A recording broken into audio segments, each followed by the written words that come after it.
Pastaj është shumë e rëndësishme pra medreset çfarë roli kanë luajtur, sepse ne kemi shumë hoxhallar, të cilët pra kanë dhënë jetën për kombin shqiptar, kanë vdek për të jetuar për këtë vend.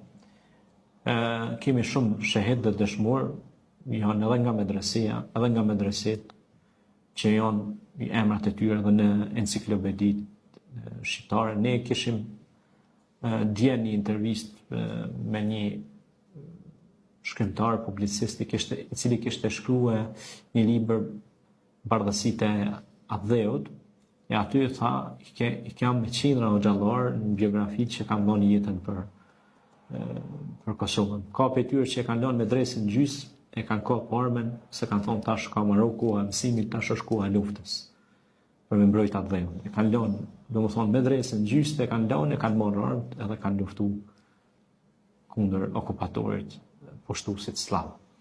Unë kam pas edhe shokë të mi që kanë ndru jetë, që në konë medresanta, edhe ka për tyne që në konë në hafizat Koranit, që kanë ndru jetë për këtë kamp.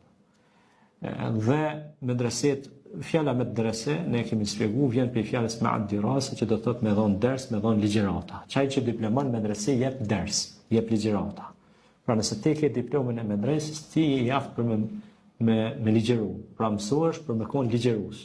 Pra janë vajza ligjerus që janë përgatit për terren, qoftë në mal, qoftë në bjeshk, qoftë në xhami, qoftë në fshat, qoftë në qytet, që popullin me mësu me u dhënë popullit nasihat, ders, me andiras, direse, ders.